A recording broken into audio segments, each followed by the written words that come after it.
Rocco Martone, welcome back to Clotheslines and Headlines. Are you ready to dabble into the Smackdown side of the shakeup? Yeah, man, let's do it. It's good to see you again, and yeah, let's talk some superstar shakeup. They don't call it that anymore, but They could, it would be. But anyways, I have here is a list of the Smackdown roster. We have this post draft. All right, so let's start on the heel side of things. Roman Reigns, Austin Theory, Solo Sikoa, Grayson Waller, Karrion Cross with Scarlett, and L.A. Knight. All right, let's start with the top, the big dog, the Roman Reigns. Nothing changed since now and then. He should be, the top of the food chain here on the SmackDown side of the heel side of things. But what did you think, real quick, interestingly, coming off of SmackDown last night, where he made his return, and he the kind of put the Usos in their place and told them what's going on and how he's disappointed, and then the investment of Solo post WrestleMania, where it felt like he was over heavy, in bold, size 15 font, in your face, over or presented, um, was shined upon. So obviously that was for a reason or whatnot, but it brought us to KO and Sammy in Saudi versus Roman and Solo, not the Usos. I'm intrigued for the SmackDown or for the Unified Tag Team Champions. That part of things, I'm kind of intrigued. What about you? I mean, bloodline stuff is usually it's weird because a lot of it, when it's within, it's always kind of more interesting than even who they're fighting a lot of the time. So this kind of makes sense to have the problems with them, and it's a wild matchup. I didn't really think of Roman and Solo as a tag team, but that's a pretty thick boy tag team right there. So yeah, it's interesting. That's a match, and then I don't know. Does it build to a three-way? I don't know. It's once again, a lot of interesting possibilities coming out of that. Yeah, they're diving into the family dynamic of the bloodline, which is pretty cool. That's a little disappointing that Roman doesn't necessarily have a singles title match at Clash of Champions or Night of Champions, whatever it is at Saudi. And it's hovering or right at 1,000 days. So you figure you might want to highlight that title, but they're highlighting the story of the family dynamic of the bloodline, which is cool, but a little disappointing from the aspect of no championship match presented there. So It could be that I know Saudi shows are like canonical now, but there still is. I think fewer people watch them live, even just because of the time and stuff. So maybe saving a big match, a first time match for that, even though it's close to that, might make sense still because there are still people that don't always watch those ones live. no, I get it. I get it. But just from that aspect and that side of things, it's a little wonky, but we're talking about the here and the now of the tag team title match, and that's what I'm looking forward to. Saudi off to a hot start with three big matches announced. That tag match we just mentioned, the finals that we'll get into in a second, heavyweight championship, and then match number two between Cody and Brock. But anyways, second here anything else on Roman and Solo before we move down this list here? No, I know. Like I said, bloodline stuff to me, it's always more interesting when it's the interpersonal stuff. That's always been the highlight. So just piling it on now that you got the post mania stuff, and now this is the new direction, and then we're seeing how Solo is being, like you said, going to be the big fucking beast, and how the Usos are going to react to disappointing their guy for a little bit. So yeah, it's going to be interesting. I'll hit the Uso sides of things as we go. But next we have here is Austin Theory. He's bringing over the United States Championship to SmackDown. He took the pin in the triple threat match against a bunch of 40-year-olds last night, but he was presented on their level. So I like the presentation of putting him in that match as a competitor in a World Heavyweight Championship aspect. And it's cool. I like that they put the in the European. I like how they put the United States Championship in that blend too, to kind of present it as somewhat equal, not equal, but somewhat. If your current champions, eligible to kind of go in there and face there. But anyways, Well, in WCW, the U.S. champ was always supposed to be the number one contender, right? So it makes sense that he's in a match for the belt, right? yeah, but I'm looking here on the SmackDown on the babyface side of things, and it just, AJ Styles just seems like a match that we can get into. Lashley been there, done that. Ray been there, done that to an extent, but I'm not mad at a Ray Theory program. Edge, they had the one match. I don't think we'll get there, but down here below is the ones that kind of itch me a little bit. Santos, Sheamus, and Cameron Grimes. That's a hell of a, all those are fresh matchups versus Theory, and I'm pretty much here for those. I think Sheamus, I think a really solid match against Sheamus can really fucking kick his fucking stock up a Yeah, lot. Like if he just goes in there and beats him, but has a fucking that fucking great match that maybe he hasn't had yet. But I think he's had some pretty goddamn good stuff. But I think that would just like kind of Tommy Dreamer taking the fucking cane shots. It's like to go through a battle with Sheamus. That really says like you're fucking ready, dude. You're ready for the main event. Gatekeeper, yeah, Sheamus. that little pretty boy aspects get some dirt on his face. You know what I mean? Yeah, that could be a that's the one that excites me the most. And it's interesting that when you say the babyface, it's like, man, there's a lot of 40-year-olds on this babyface side of SmackDown, huh? Yeah, but we already hit Solo. Next here we have Grayson Waller making his debut last night. Had a little gripe about being drafted so late, which I like that. You give the kid a little edge, and I like that they're going to present him in the Grayson Waller effect. It's pretty much an Instagram. If you haven't seen it, it's an Instagram live where he has his Miz TV, his KO show, his Peep show, his rated R whatever the fuck. It's the typical WWE presented TV show, but in like a social media influencer type of role, which his character is presented as. And I like that he was presented there and he's like, I want the winner of this match to be on my show next week. And he was like, and Pierce like, yep, pretty good idea. Let's go ahead and do it. And a few months ago, or about a year ago, let's say, he had that pretty decent AJ Styles match on Raw and that little quick program they had on NXT. So sure they can kind of roll that back a little bit here, but this is good landing for Grayson Waller. Like you said, a lot of 40-year-olds over there, but I think that he's in a good landing spot. I think like he's kind of similar to Theory and he's kind of similar to Knight, but I think personality wise, he should be able to stand out no problem and be in some months be number 2 heel from the top, depending if Roman's around. On other nights, even being number 4 heel from the top, being totally fine. I think he's in a good spot to grow and get used to the main roster. What do you think of Waller? I like him, man. He was the guy on NXT I wanted to come up the most. I think he's the most like I think he's the type of dude that if you're gonna pop on Raw on a SmackDown, he's gonna catch your eye, even if you're not a normal watcher. He's got a real personality, a real engaging. It's fucking like a Colin McGregor. Colin McGregor. It's like a Conor McGregor type dude, and that people are drawn to that kind of fucking braggadocious heel. And I think giving him a show is gonna be really cool. Establishes him putting his NXT fucking like character right onto TV. It's cool. Hopefully he's presented that way. And yeah, man, I'm very excited. I think he's fucking the shit, man. I think he's gonna be really good up on the main roster. And Yeah, he's and got these older dudes to work with, right? And that's cool that all these younger guys get to learn from those older fucking baby faces, right? yep. And the next one here is Karrion Cross. It's a weird vibes here. Like I don't know how he fits in here. All the other heels we just mentioned are kind of more cooler and more intriguing than him. It's like I wanted to find a guy that he could tag with and kind of find his footing within the tag division, but I don't really necessarily see one here as we go. Maybe like a Grimes eventually if things don't work out right away, but I don't know. Do you think Raw was a better opportunity for him to kind of like a fresh coat of paint, a new show, or do you think that he's okay here in the mid card of the singles division? I think this is a decent spot for him. They haven't nailed his character down yet, right? Like Yeah. they just don't know what to do with him. And Raw, I don't know if because Raw seems to have like the longer matches. I don't know if I need to see Yeah, yeah, Karrion true. Cross in 20-minute fucking TV two TV break shit Yeah, matches, right? very true. But But the I other want to see one, more of Scarlett. I'll tell you that. yeah, you're nothing wrong there. The last one we get here on the heel side in this bracket is LA Knight. He's a guy that in the pre-draft show, I wanted him away from Waller. I wanted him away from Theory.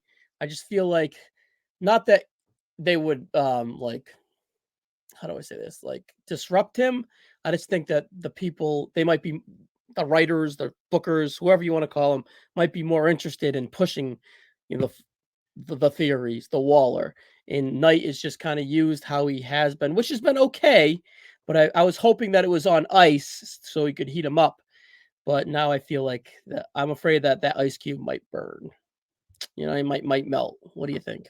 Yeah, I mean they're not the same character, but they're really not the same characters, and that Yeah. they're just braggadocious heels. They're young, talky guys, and yeah, I can see exactly what you're saying. ain't gonna be able to keep that dude fucking heel much longer, right, man? They Yeah, ain't. that's another low key. You're not wrong there. Maybe you're not wrong. All right, let's skate over the babyface side of things. Edge, Rey Mysterio, AJ Styles, and Bobby Lashley in the main event scene. All four, really, Lashley and Styles easily could be presented as Roman foes right off the bat, while we establish other characters to get for Roman. But Styles versus Roman, 2016 vibes all day, every day. And then Lashley was one of the last opponents to pin Roman Reigns clean at Backlash 2018. So they could, get that going. Necessarily, I don't see either one of those guys defeating Roman Reigns, but I think we can fill quality TV and perhaps maybe AJ get a little threat to Roman Reigns. I'm not necessarily putting my money on that, but it's kind of how I look at that.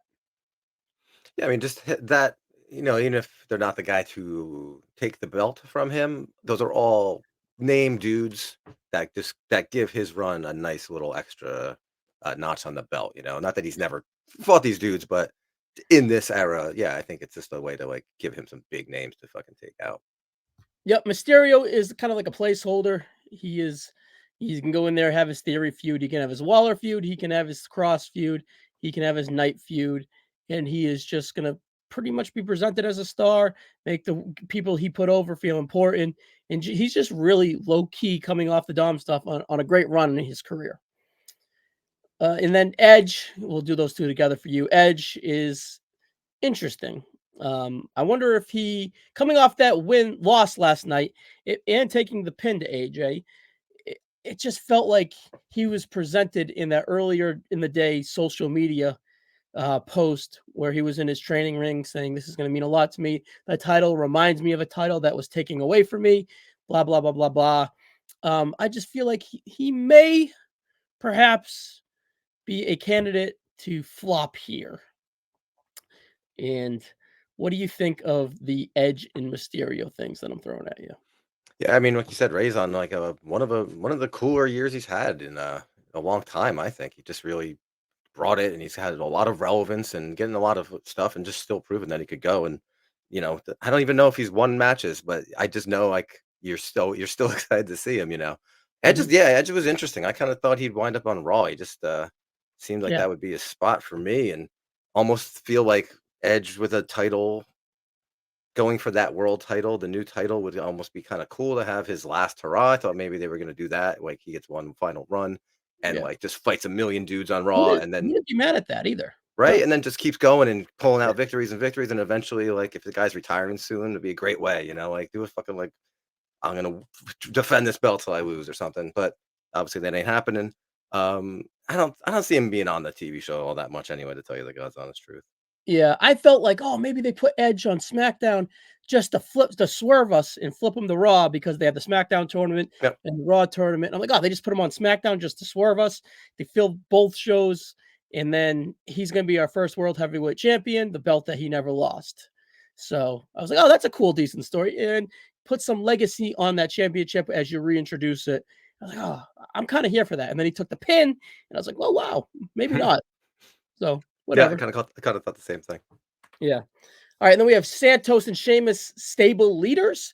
Also, Ray with Santos too. That is a perhaps another feud down the road too. If Santos and that LWO side of things turn perhaps heel, so that's another cool wishy-washy thing we might get later in the year too. But for now, Ray and Santos together in the LWO co-leaders, perhaps.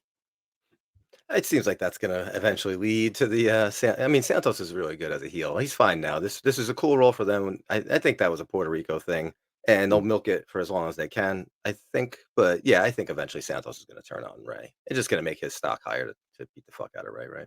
Yeah, they should. Well, they should keep it together. Those Yeah, it's ships a are selling moneymaker. fast. Yeah.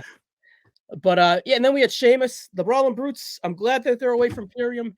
Sheamus has some also Sheamus and Roman is kind of fresh too. Brawling Brutes versus the Bloodline isn't necessarily fresh, but Brutes versus a heel LWO is intriguing.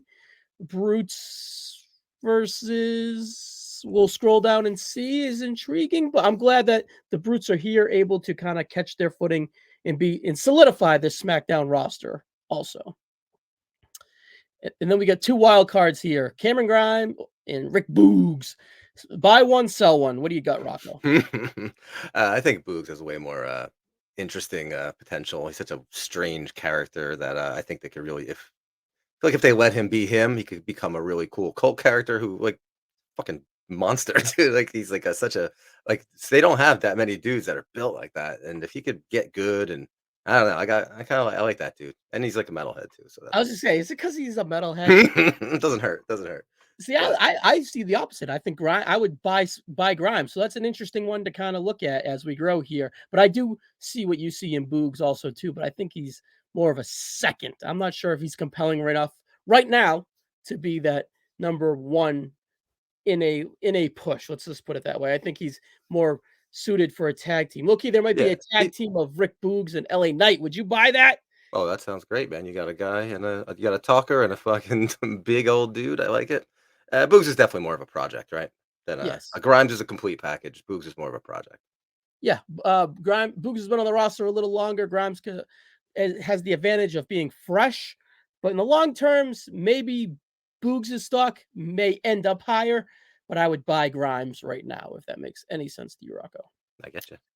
All right, while we're talking men, let's look at the tag team side of things, and we'll finish with the women. All right, let's get down to the heels. The Usos hit row with BFAB and Pretty Deadly. Yes, boys. Which one of those teams you buying? Which one you selling? Which one are you renting? I mean, shit. Like the Usos are still like the one of the, if not one of the best of all time, and they're in a crazy angle. But man, I got high hopes for Pretty Deadly. Yes. Hit row. I don't know.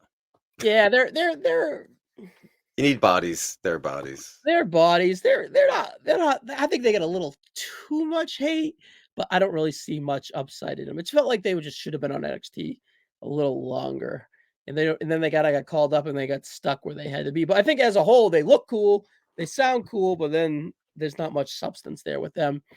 Pretty Deadly, a cult favorite of us the last year on Clotheslines and Headlines here, so we don't have to get our endorsement is strong. We could stamp, and that envelope is already sealed and sent in for a push on our side of things.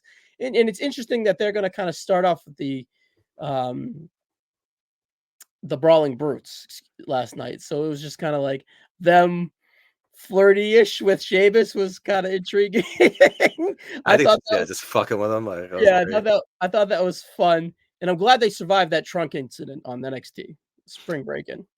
Yeah, and it's cool. It's a cool match because it's like honestly, like the Brutes have had feuds with dudes and stuff, but like it's usually been Sheamus's fight that they're a part of. This is gonna Yeah, be their first actual like this is their shit that they're doing, and man, like those guys could. I think this could be a couple shows and then have a pay per view blow off. I don't know. I think it's gonna be a low key like fucking really solid feud for these guys to come in and have. yeah, good introduction. And then Yeah, with the Usos, let's finish up there. It's intriguing. It might.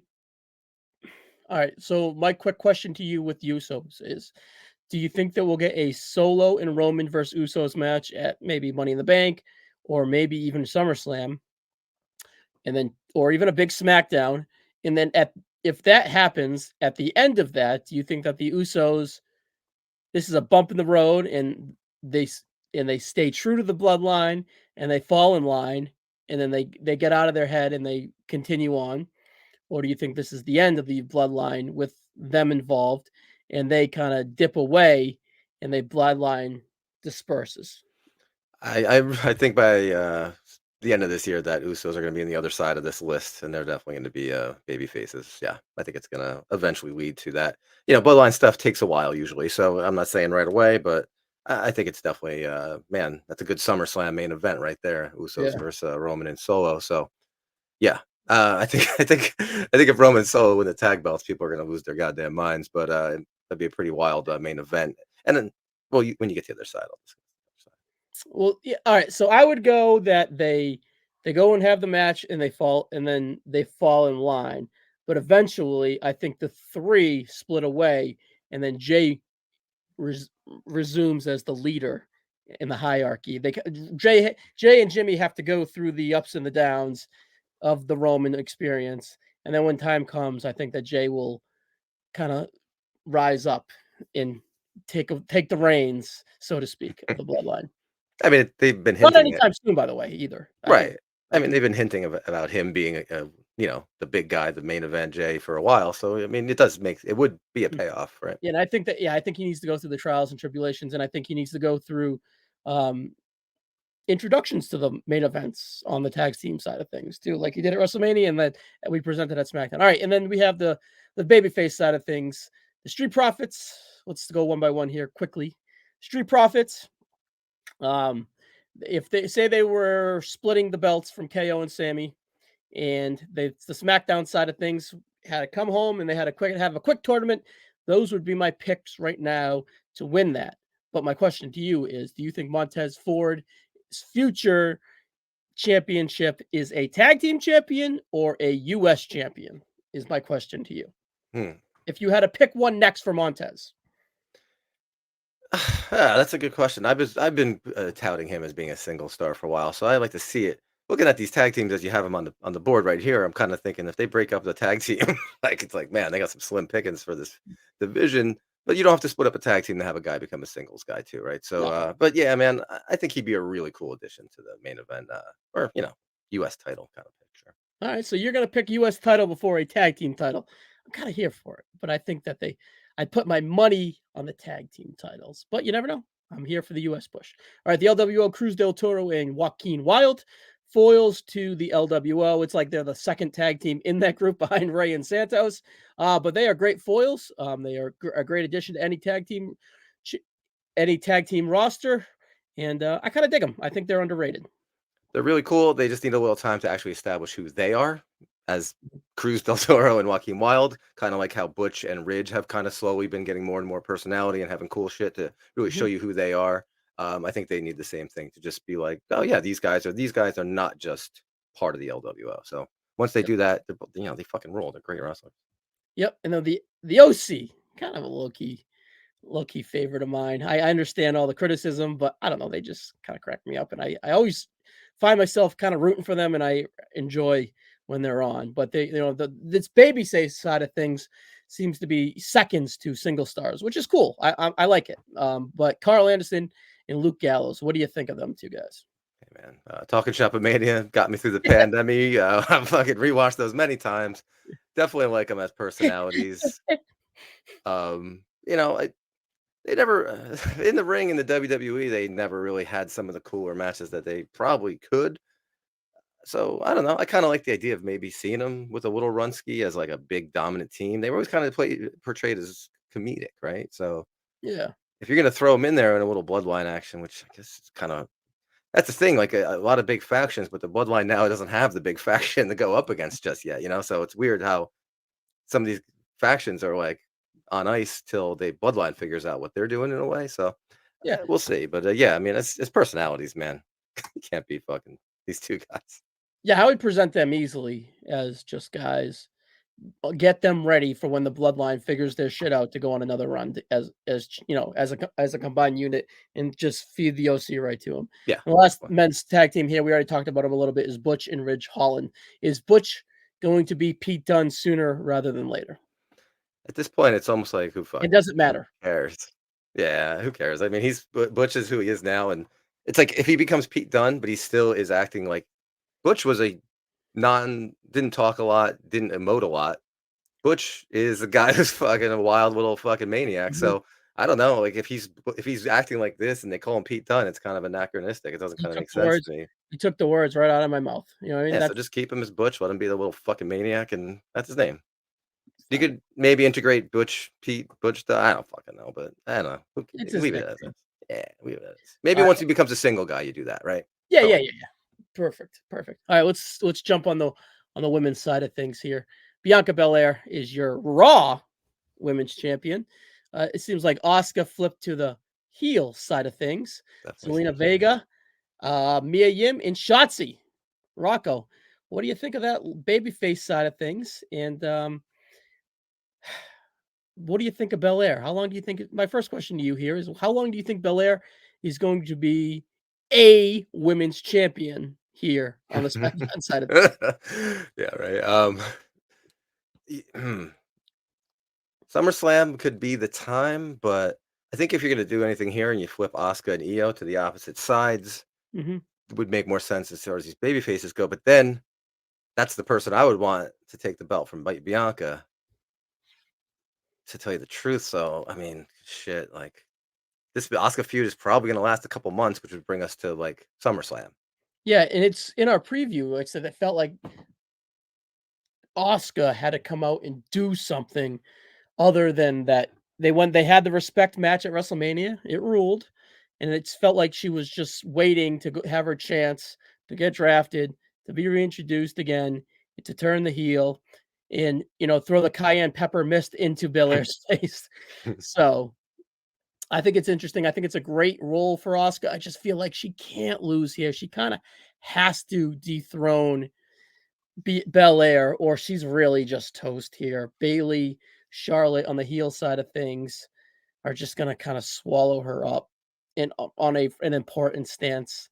I just feel like Asuka needs to kinda just win. She needs to win. I don't care when it is. I don't know when it is, but I feel like she earns this championship. I just think she needs it.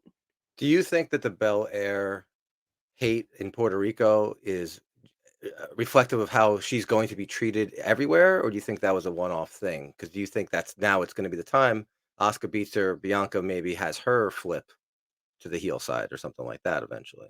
Or do you think that was Perhaps, just a but Puerto Rico thing?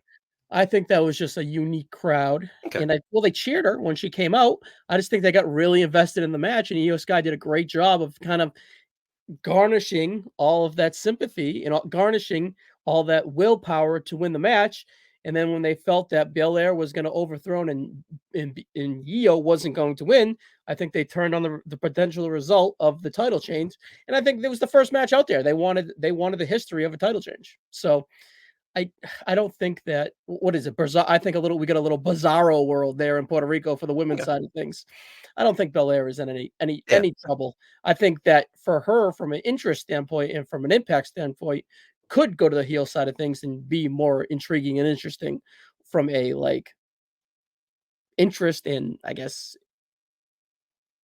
I don't know how to put it, I don't want to say star power because she's a big star, but like meaningfulness. I mean, she's never done it in the Yeah, in WWF, so it'd be like I think that's a new cool. I mean, look what happened to Roman when he became fucking heel finally. mhm. Like I think it, She's got it in her. Her NXT run was great. dude, she was fucking so mean. She was such a heel in that. Like, it's crazy that they brought her up and just was like totally different. Yeah. And like you said, she's got it in her, and it's gonna be good. So Asuka's probably the best person I think to take it from her. She's the biggest star, Mhm. and they had that banger at Mania. So she does seem like the best way to take the belt off her, and then maybe kind of reset the whole division, right? Yeah, and then we have, 2 seconds or thirds, however you wanna put it, leader of women's and men's stable. I love how they integrate the women into the men's stable, by the way, Yeah. just to kinda put that is Zelina coming off her great moment in Puerto Rico at Backlash, not successfully beating Rhea, but the moment was cool, and she crushed the moment from a, delivering standpoint. And Hmm. then Mia Yim, I think that she could easily have a month feud with said Oscar or Belair, Hmm. either side of the fence. I think she's underutilized and kind of good. Yeah, I mean, it's like they really haven't. Well, I guess Selena just did, but Mia, like you don't know until these people have their run, right? Yeah. Their 3-week run with a pay-per-view main event, you don't know. So you give her that and, like, sink or swim, right? So if she could sink or swim and come out better even if she loses, right? So, yeah, definitely like that idea. And then we get Shotzi just floating there. I'm not sure where Shotzi is. I feel like she needs a tag team partner. Yeah, perennial favorite, but, yeah, just always kinda floating around and, just a little aimless if you wanna. Yeah. All right, on the heel side of things, Charlotte Flair, whenever she returns, that Belair feud is just ready to rock and ready to roll. Mhm, Perhaps they even hold out to WrestleMania 40 for that. Bailey, um, we're not sure how Damage Control is going to shake out. It seems like EO is going to break away, and then where does that leave Dakota? Perhaps maybe when we do a free agent list or with someone, that maybe someone on that free agency list may want to rejoin Dakota Kai for a tag team because ultimately I think Dakota Kai is an excellent in-ring performer, but I think as her best, she's best suited within a tag team on the main roster for now. Even if they keep Bailey and her as just a tag team without the Yeah, whole faction, might that be could work cool. too. That Yeah. was my next question. Do you agree with the whole damage control side of things here? And then also, what are your thoughts on Charlotte?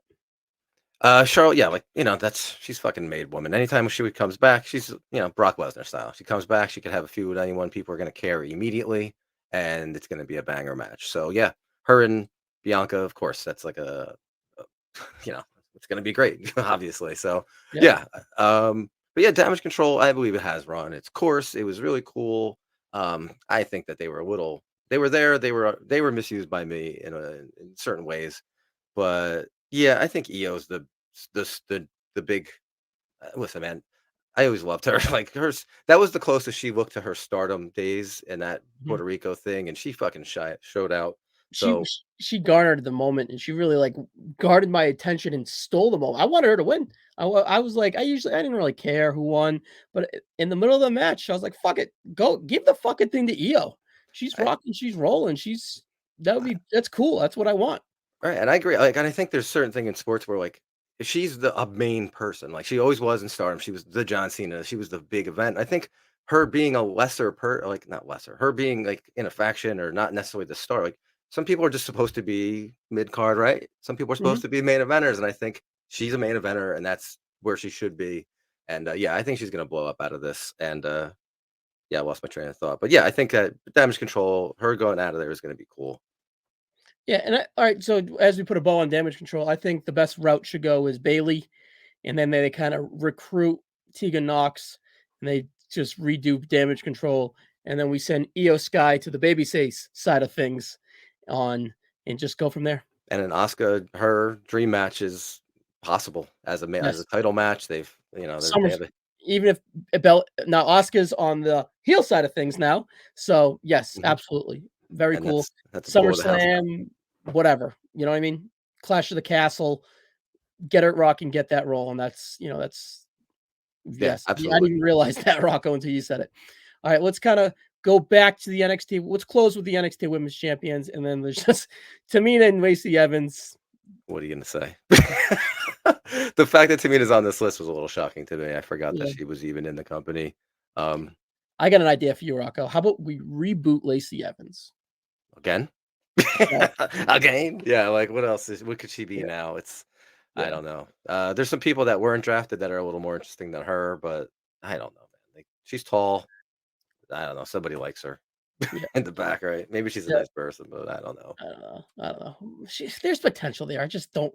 It just feels damaged. She needs to be in a tag team. It feels like. There's potential in a lot of people, but like anytime they've given her the time, it just seems to be like a fart in church, as they say, right? Where it's just like no one really gets invested. She had her big run with the Seth, that Becky thing was like, The hat, and the entrance music right away were just what were a thing, and the bell rang. yep, All right. yeah. So Rocco, buy or sell?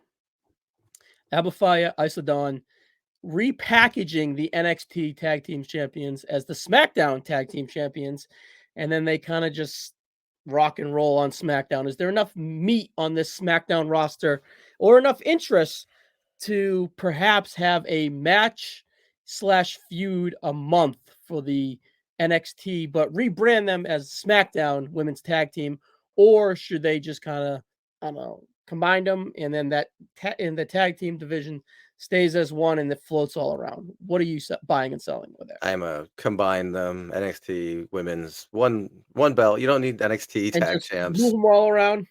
Yeah, and just on the main roster, down to NXT, each show gets them like it just makes sense. There's just not enough people. Like there's like almost double the men on the roster as there are women, so that's why they could have two title right things. Like it's just they don't have enough people to do that and not and have it mean something when you stick two random people together, right? So and it should just have been. It should have never even been. It should have just been a women's intercontinental, I think, and just had a Yeah. women's mid card belt. I like the tag, but I do too, but it just seems I like don't like the I don't like the NXT one. I like the initial I like the initial all 3 brands, move them around, That's but what it was really supposed to be, right? And it never go really to happened. NXT Yeah. go to NXT and have a 2-week program, 3-week program, help establish those girls down there. But I don't I would kinda buy my pitch and just put dedication into it, the SmackDown side and the Raw side of things, and just see where it goes. But you know them, they're gonna get bored with it. That's what I was gonna say. I would love that too, but it's just not gonna happen. I wouldn't put my money on it. All right, Rocco, that's the SmackDown side of things. What do you think? How do you think SmackDown shook out? Like I said, it's an interesting roster. There's a lot of old dudes, a lot of old faces on the babyface side. So I'm just curious. I really don't know. I think Walter leaving is the biggest thing that happened in the draft. I Mhm. think he has done so much for SmackDown. He's had the fucking best matches on that show since he's been on there as the champ. His title run was awesome, and once you take him away without Roman there every day, like it, switching him for Theory is just not that's not a good comp, as if you ask me, for what they did to that show. Like think of what Walter was doing with Ricochet and all these dudes, like and Imperium was just such a fucking great act, and I think that's the biggest loss of this whole thing. They're gonna be fine, but I do. It's just a curious way to break up the roster. I think I'm just a little. I'm gonna wait and see what stuff play out, but I'm Walter's got a big loss. I think. SmackDown last night was great with Roman, but Mhm. Roman's not gonna be there every week. And then they had a lot of I don't want to say deodorant with the 3 title matches or the 3 tournament title matches. So let's kind of see how that shakes out. They with the new stars of they introduced Waller, Grimes, and Pretty Deadly. It was quick in and outs. It was like, all right, we want to introduce them, we want to be impactful, but we don't trust them to stick around. To kind of, we were afraid that you might bounce to the NBA game, bounce to the hockey game, and we kind of we got to put all our tricks out there last night. So it's not going to be like that every night. Right, So and they do have a habit sometimes of maybe throwing the new person out there, like Emma, and she had a 15-minute match with I'm sorry, Asuka, which she debuted, right? Might Yeah, when Asuka debuted, she had like that 15-minute match with Emma, which was like it was Ronda. was Ronda who did that? Sorry, but Yeah. like it's just like you don't need the 10, 15. You don't need Kazarni fighting MVP for 20 minutes on his debut match, like, have a fucking get 'em in and out of there, and then you learn their characters, and then you'll care about the long matches, so I think it was a really cool way to present those new guys, probably one of the best ways they've done it in a while to present those new guys. It's just a lot of those baby faces don't really seem like guys I think are gonna take Roman out. Okay. One last question.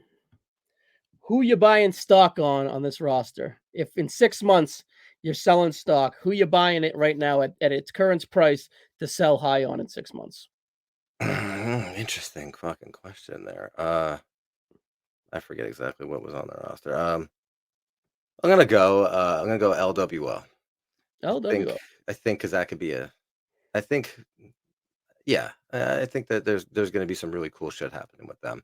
Fuck, if they just do it to capitalize on the fact that that merch is moving like a motherfucker, right? You're buying Santos Escobar stock is pretty much is what I think Santos, if the world title is Roman, the mhm. U.S. title is the thing that's gonna be there. I think Santos U.S. title is a pretty cool goddamn way to go about it.